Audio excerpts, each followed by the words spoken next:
Hey folks, it's Greg. You're watching Greg's Country Cabin Outdoors. Hope you're having a great day.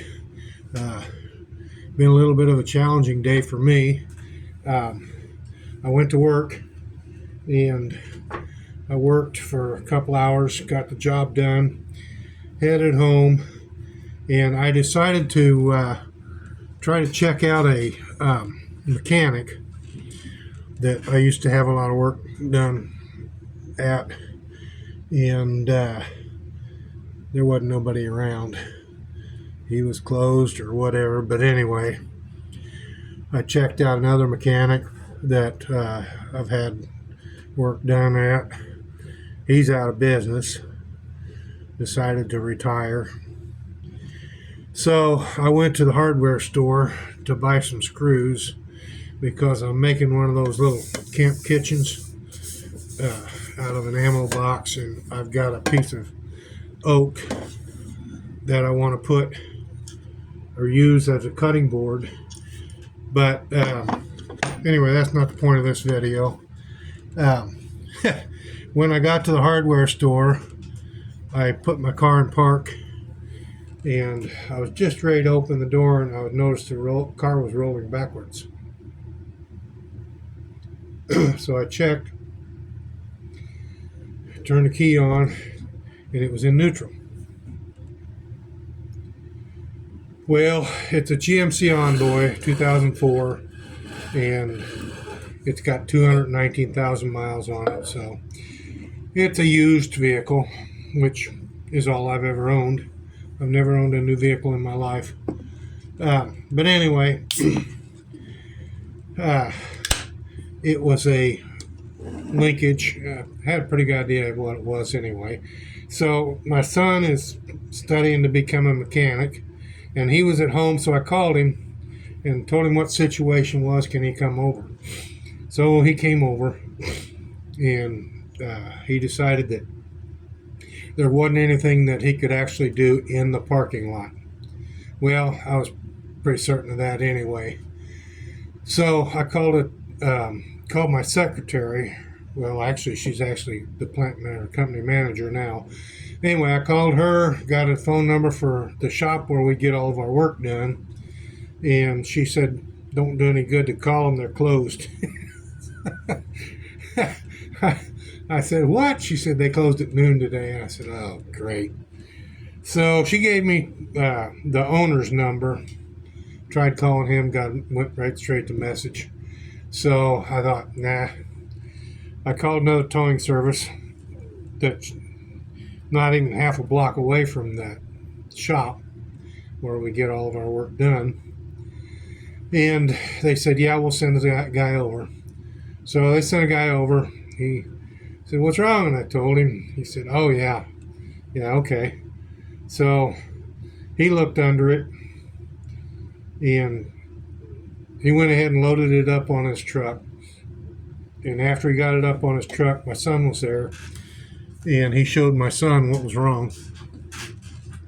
So I told him that's kind of what I thought it was. He delivered it to my house, hooked the linkage back up temporarily. It's just temporary.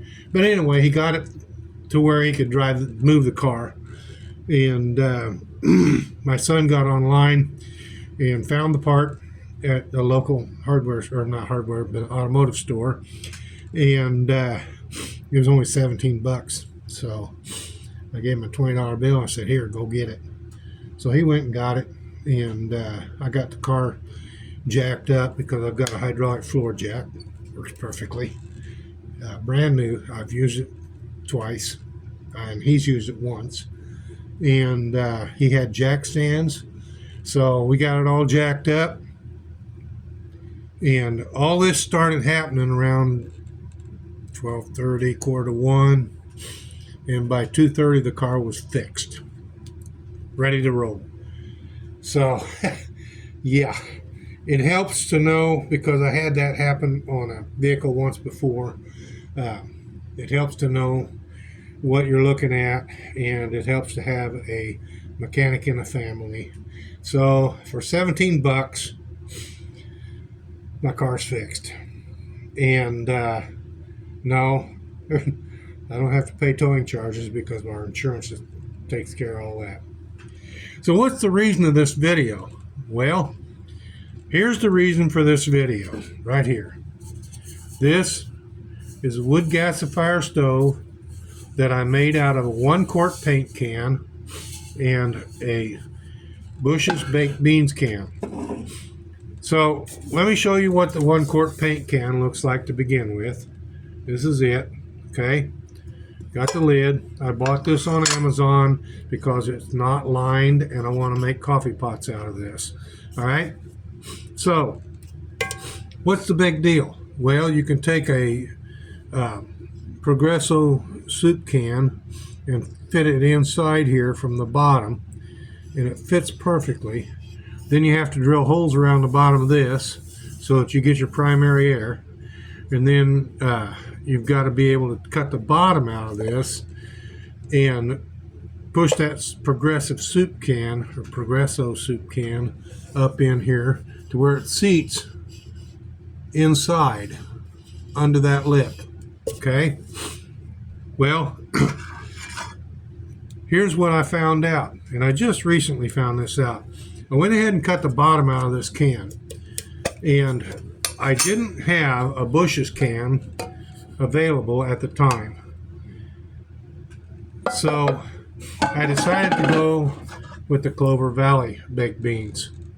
Okay, now what I found out in trying this is the Bush's can will slide up in there and it will push into place, but it won't stay there.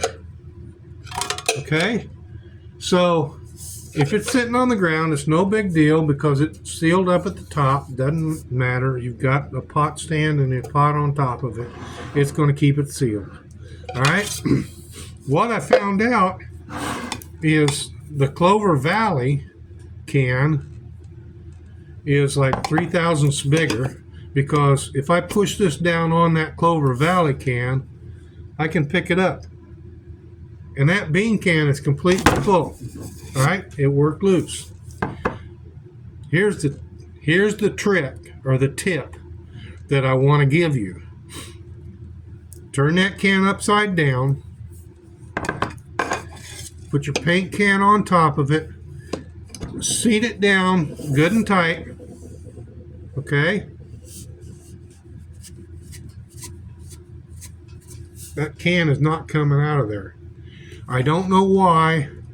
This is just 1,000ths or 2,000ths or 3,000ths bigger, but I literally have to pull on that can to get it out of there. It is seated that tight. So I guess what I'm trying to say is, if you're going to do this little project, go for the Clover Valley, and before you dump the beans out of it, open the bottom. Use a regular can opener. Open the bottom. It's going to seat better in your paint can. You can see inside there where that is going to feed up into that lip. Now, your paint can is ready for a liner of some sort. All right? Going to make baked beans for some family gathering. Get you a nice big can. But look at here. These two cans are the same size. They look to be identical in every way, but that little bit of a difference on that bottom makes it fit in there so much tighter. Now, if you want to be able to take it apart in order to pack it a little differently, that's fine. This particular one here, I made, and it's a Bush's baked bean can. Okay? Now, here's how I did it. Same paint can. Okay? I painted the inside black, but it's the same 1-quart paint can as this one right here. It just hadn't been painted. Okay? Your Bush's bean can, I poked 16 3/16 holes around the top, and I use a hole punch because it's a lot easier for me. And then I took and drilled 1/2-inch holes, 8 of them, around the bottom, and then 3/16 holes in between those, and then a row of 16 3/16 holes around it at the very bottom. Okay, that gives me my primary air supply. So when I put this paint can on here, since the paint can doesn't seat all the way down over the top, my primary air or my secondary air, actually my secondary air can come up right in between the cans and feed out these 3/16 holes right here. It's a little bit simpler. It works. That's all I care about. It works. So, what's my pot stand? My pot stand is 5 rows of 3/16. I think there's 64 in each row, other than the opening there that I cut out. But anyway, they're evenly spaced, and that gives me plenty of air to let this fire burn. And it gives me a nice pot stand to set my coffee pot on. And this is a coffee pot that I made out of a 1-quart paint can. This is pretty simple too. I reused the lid, and I used a can opener and took the inner ring out. I'll show you this ring right here. This right here, I cut that out. Okay, so my lid, if that ring was still in there, will fit right in there, but it's not in there. So what I did was reshape the opening so that this lid would fit in there snugly. And now I've got a pour spout. So a simple 1-quart paint can make both a cook stove, wood burning cook stove, and a bush pot. That's all I wanted to say. Hey folks, I hope you liked this little video. If you did, please give it a thumbs up. If you haven't already, please subscribe to my channel. And thanks a lot for watching.